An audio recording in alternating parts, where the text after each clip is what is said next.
Today's April 20th in the year 2004. I'm Karen Herman with the Archive of American Television, and it is my great pleasure to be interviewing Tim Conway at the Peninsula Hotel in Beverly Hills, California.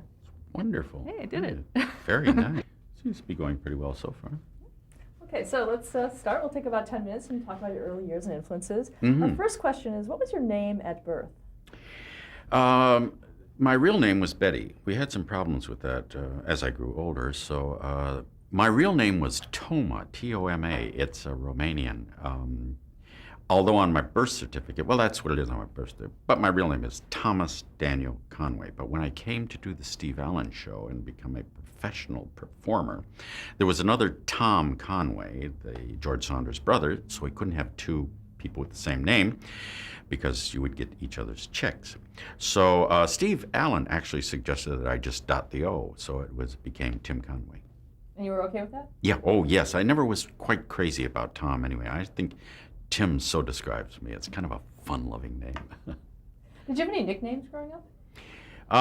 Many. I don't think any of them you could actually record here.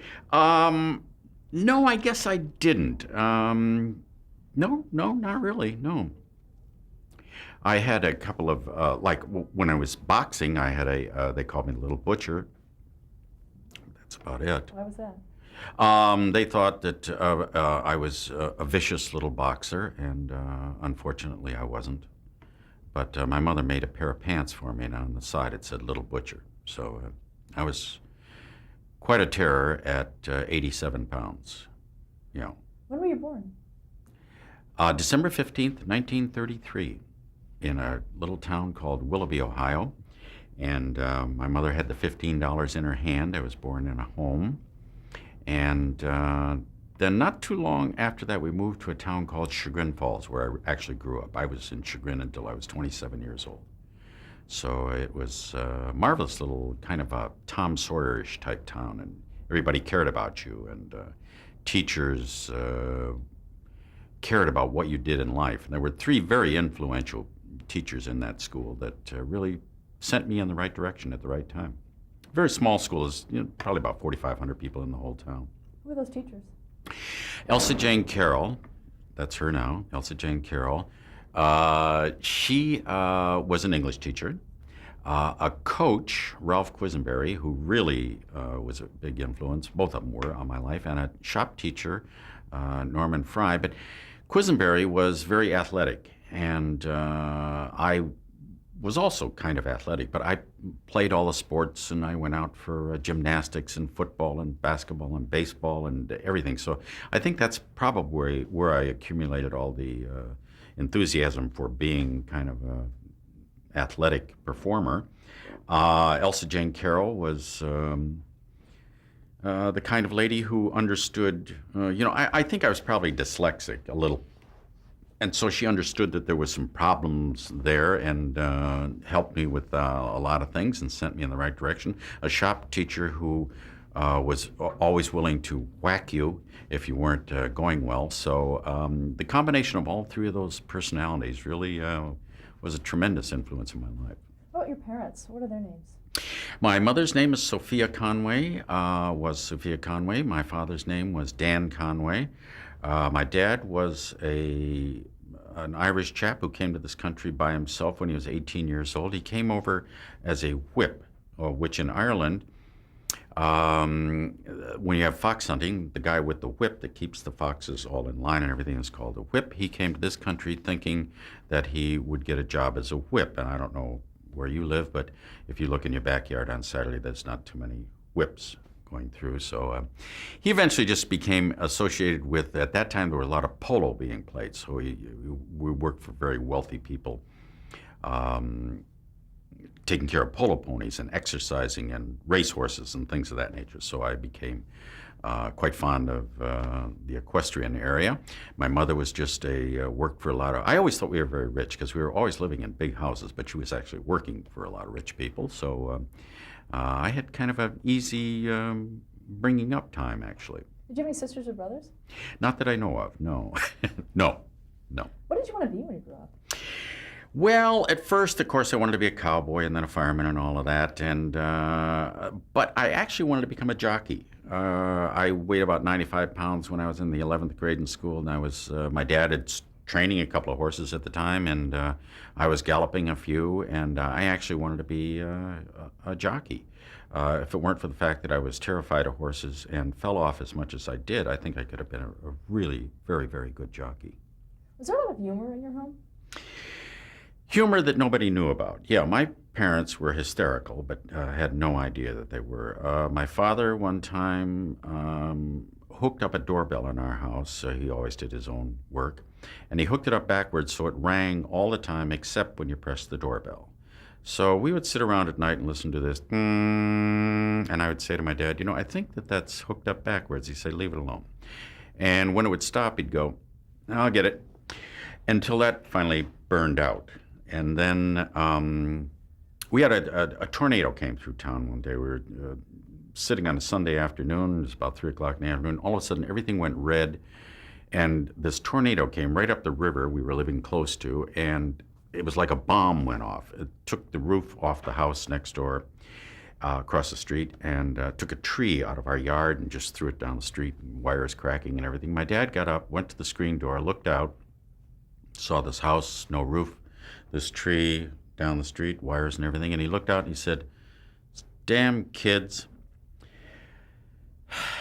So as you can see, it was humor that they really didn't know they had. But I truly enjoyed. I wish I had stories about people beating me and things of that nature, but it never really happened, so it's unfortunate. I had a very pleasant childhood. Were you funny as a kid? I had a good sense of humor, but no, I wasn't one to put lampshades on. But I had this dyslexia thing, and at that time, nobody really knew about it. I couldn't read things in order, and there were words appearing that weren't on the page, and so people thought I was being humorous, but I couldn't put together things. So I was kind of the funny guy, but nobody really made fun of me funny, but they just thought it was humorous that I would do things that were out of context. Where did you go to high school? Chagrin Falls High School. Good Chagrin college? Falls, Ohio. I went to college at Bowling Green State University. My coach had gone there and was a big football player there, so I decided to go to Bowling Green State University. I was there for 11 years, very hard school to get through, and not just for. I majored in speech and dramatics. Most of my college was really spent working because I didn't really have any money, so I just kind of worked all the time in school. I did a lot of working in kitchens and raking leaves. I worked at the Heinz tomato ketchup factory. Anything that provided money, I did. I elected myself the chef at a fraternity, and after I closed the kitchen at night, I'd hard-boil all the eggs and make egg salad sandwiches and sell them at the sororities. So our $185 egg bill one month kind of triggered the fact that possibly somebody was stealing eggs, so I then elected myself the treasurer. Why did you choose speech and dramatics? It was the easiest thing outside of phys ed, and I also minored in home ec because my mother was a seamstress and I could sew. So I was in a class with 30 girls, and they knew nothing about sewing, and I could run a machine and everything and do extra work for them and get a few bucks. So, yeah, I just kind of played school. I didn't actually get a cap and gown for graduation because I wasn't sure I was going to graduate, and then I actually did. So I was one of the few people there that didn't have a cap and gown because I didn't want to waste the money if I was going to go, What did you plan to do after you graduated? I had no idea. I volunteered for the Army, and I went into the Army and defended Seattle from 56 to 58. As you know, they were not attacked in Seattle during that time period. I was on guard at all times at Puget Sound. I found in the Army that the only thing that really mattered to anybody were your orders. If you had a piece of paper and it was signed and it said something on there, that's all people looked at. They didn't look at your face or your background or anything. So I also appointed myself as the company orderly there, and I was one of the few people who could speak English in our company. So I became the typist, and I figured, let's just type my own order. So I would type an order for myself and send myself somewhere on an airplane, I sent myself to Fort Chaffee, Arkansas as a mailman and assigned myself to a barracks that had nobody else in it but me. So I was just in the barracks. Then I would go, my job was to go at 4:30 and get the mail because I was a mailman. So I would go down and get a hometown paper or whatever. Everybody else had big bags full of mail, and I just had this bag with a hometown paper, and I'd use a letter once in a while. And I'd go back to my barracks and sit down for a while. Then I typed up a memo to have all mail carriers, because the bags are so heavy, to have a Jeep to drive. So I would drive down then to get the mail with my Jeep and a bag, put my paper in it, and come home. Then I assigned myself to Seattle. That's where I actually ended up, and assigned myself to a barracks that only had 3 other people in it. Spent the whole time just in that barracks for as long, 56 to 58. My unit was in Japan. All of the unit was over there, but I assigned myself to the United States. So once in a while they call me and say, "How's it going?" "Pretty good. How you guys doing?" We had a pool table and everything. It was quite an enjoyable life, really, in the Army. I was court-martialed a couple of times. No sense of humor in the Army, as you know.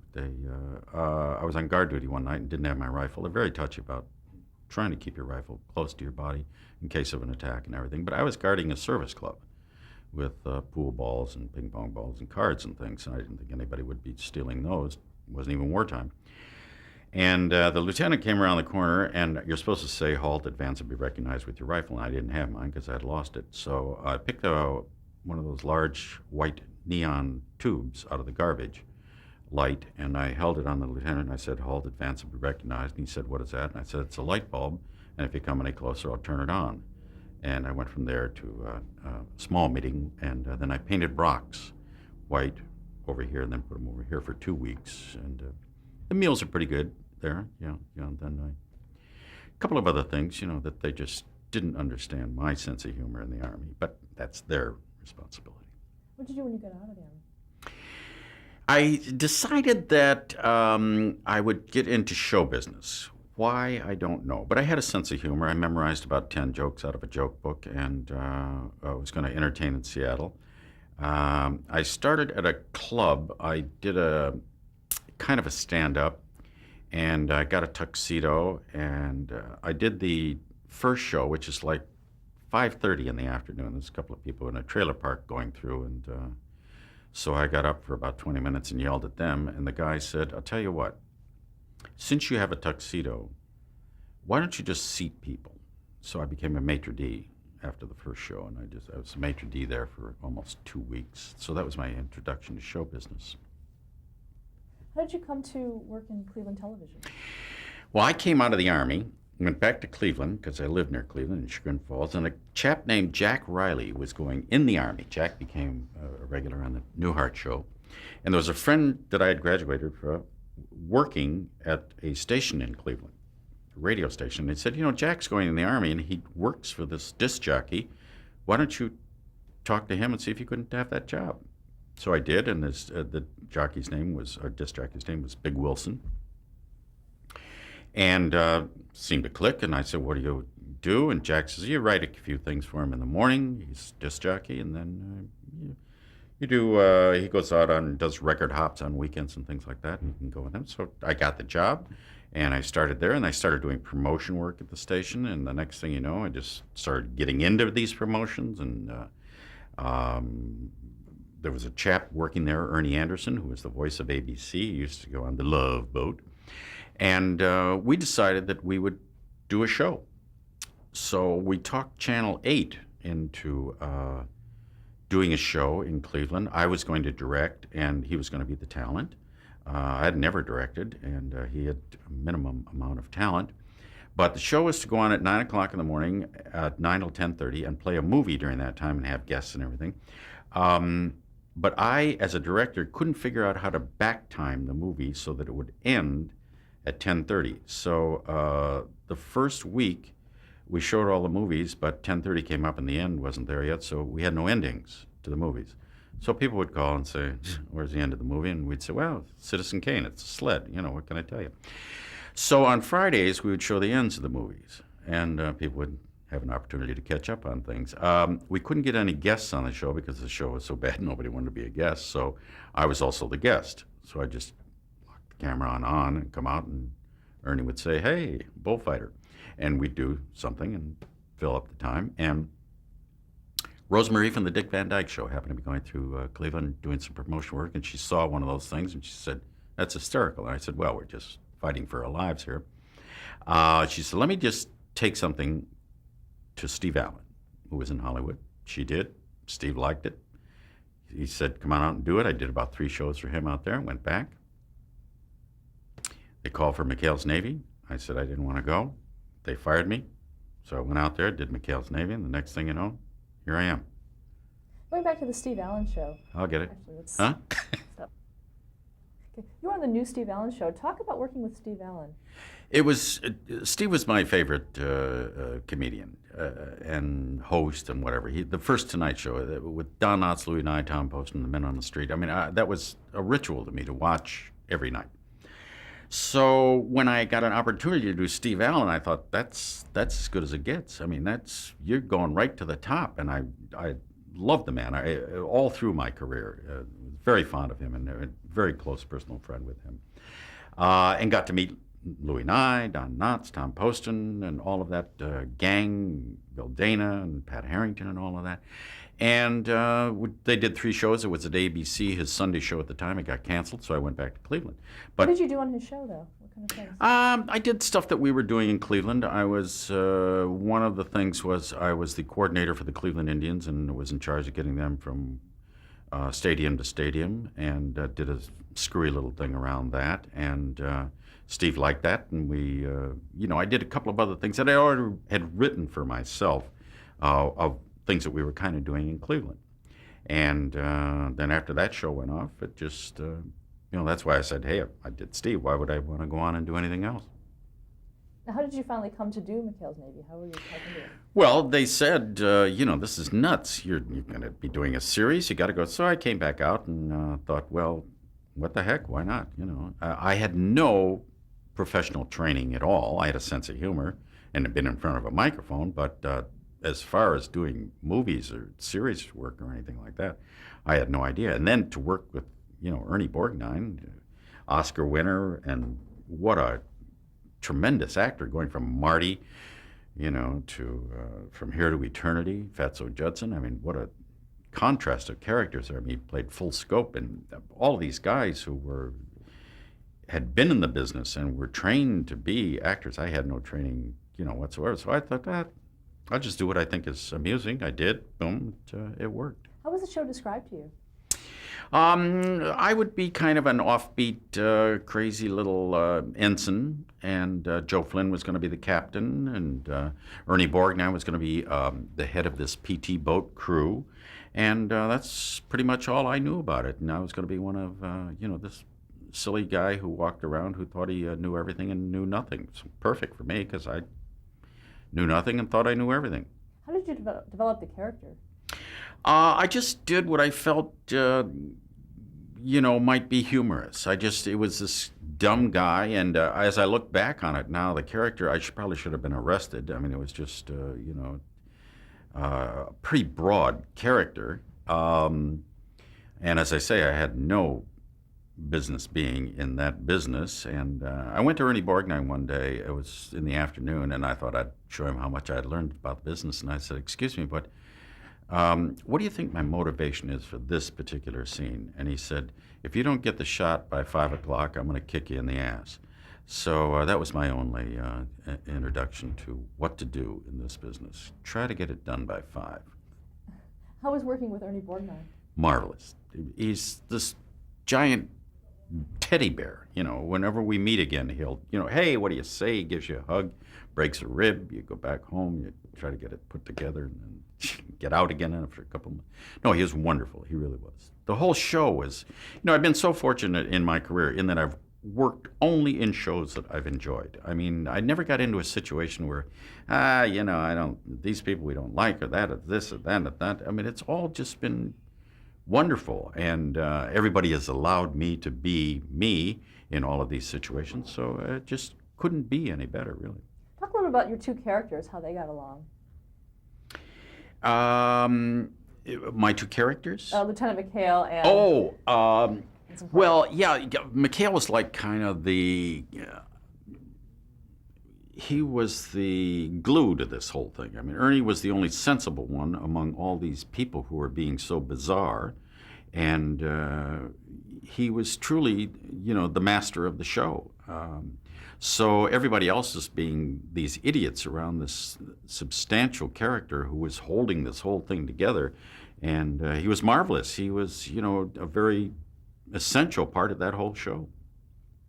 How about Joe Flynn? Very funny guy. Very funny. Joe and I had a great relationship. He was a very brilliant man. He really was very interested in politics. We were running a little late one day, and we were eating a dinner on the set because we were working a little late. We were eating off paper plates, and we were eating the roast beef and gravy on a paper plate. And he was talking about politics, and I was contributing, and he said, you are so stupid. You know nothing about what you're talking about. You know nothing. And I noticed that he was cutting his roast beef on this paper plate, and this plastic knife was also cutting the plate. So he was eating not only the roast beef, but the plate. And I said, well, I'm not too bright, but I am bright enough to know not to eat my paper plate. And he looked down and he said, that's how stupid you are. He said, you don't know how good this is. And he kept eating. I mean, he was constantly just a very, very humorous contribution to the show. What about the producer, Ed Montaigne? Ed Montaigne, yes. Ed Montaigne had done Bilko, and so that show was kind of similar to what we were doing, very familiar with what had to be done in this show, although Bilko was done in front of a live audience, but he was ingenious. I mean, really knew exactly what these characters were all about, knew exactly what that writing should be in order to send these characters in that direction. Very quick, very astute, and was really the pilot of the show. And Cy Rose? Cy was the head writer, and knew how to gather guys who knew how to write this kind of comedy, and did a very good job too. Did you have a favorite episode that you appeared in? Oh, the movies, I think, that we did on McHale's Navy were a lot of fun, because then it was bigger than life, and it was an opportunity for people to come to a theater and actually see it and enjoy it with other people rather than just people seeing it at home on a small screen. Did you ad-lib at all during that series? A little bit now and then. Yeah, most of it was physical ad-lib more than written word, because I would be asked to, shoot a gun or go from here to here, and I would do something physical in that, within the confines of what I was supposed to be doing. But most of it was written, really. What did the show do for your career? Very little, but no, it did everything. I mean, McHale's Navy really was the launching pad for what I do. The character became very popular, and the show became very popular, and from there, I got guest shots on, Hollywood Palace was in vogue at the time. I mean, there were a lot of variety shows at the time that were being done, so I did a lot of variety, plus the McHale's Navy, so that really was the launching pad. In 1966, you were a regular on the John Gary Show, replacement. Yeah, I had actually forgotten about that. Isn't that wonderful? Yeah. That was, all of these shows, there were many, many, many of them, obviously, all kind of melted into one, especially with the variety, because what you were doing was a sketch and it wasn't really a substantial character like in McHale's Navy. So you really just kind of went from sketch to sketch to sketch, and a lot of them I don't even recall. I don't actually remember doing that show. What about Rango? Rango was came as an ABC series after doing McHale's Navy. They thought to take this character and we'll make him a funny sheriff in the old days. Funny show, I thought, and nobody else did. An executive from ABC came down one day after we had shot about 13 of these, and he said, "Excuse me, stop doing this." So we did, and the show went off. But it was, it was just another funny show, I thought. But again, this was a show in which I was a star, and I've never been comfortable as the star. So I wasn't comfortable as although it's easier to head up a film show as a star than it is to a live performance where you really have to see an audience. But it just, one of those didn't work. Why weren't you comfortable as a star? I don't feature myself as being the head man. I would much rather stand in the background and make small, funny things go than be up at the head of the class. Now, on Rango, you also work with Danny Thomas and Aaron Spelling. Yes, one of Aaron Spelling's few failures. I don't think he's ever had a failure, and it wasn't a failure, it was just canceled. I guess that's kind of a failure, yeah. But they were wonderful to work with. I mean, Aaron and I have a great relationship. We see each other every 20 years, and he's a marvelous, marvelous man, and a great person to work for, and very kind and gentle. I mean, Aaron really was nowhere, when none of us really were, but when you start the business. But I mean, he really didn't make his mark in the business, and then all of a sudden when he did, he never forgot where he came from, and that the people that he was associated with early on, he continued to stay in touch with in later years, and gave them jobs when things were needed.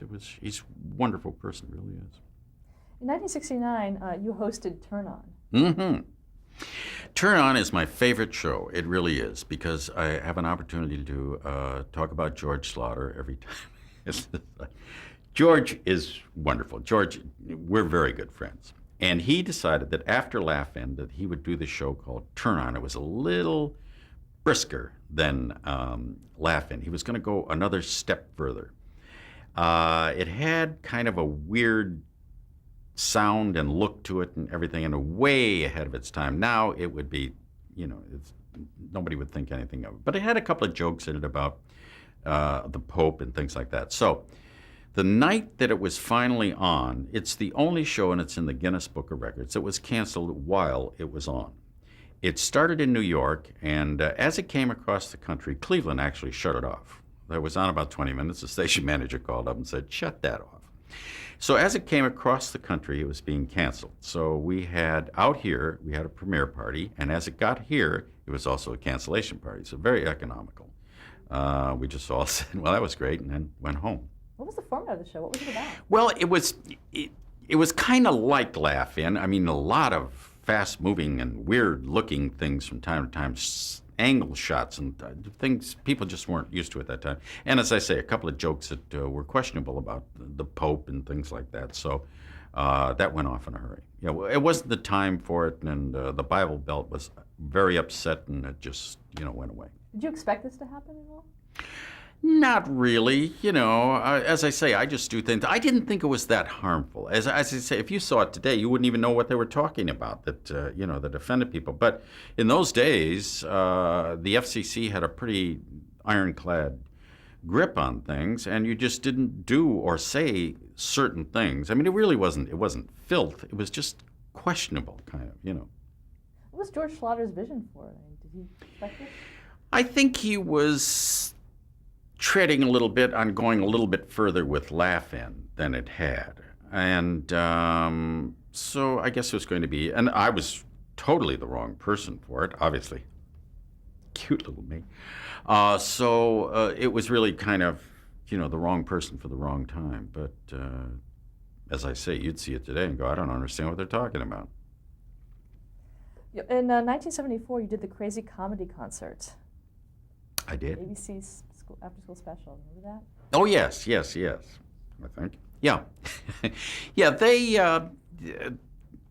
that was, that was the time when after-school specials, were in vogue, I think on Mondays after, they were on in the afternoon for kids and everything. And that was neat. That was, and they always had a lesson. I don't know what mine was, but it must have been something that was important. But it was for kids and designed to entertain, but also with a message, early message. It's one of those shows. Okay, let's stop there and change the tape.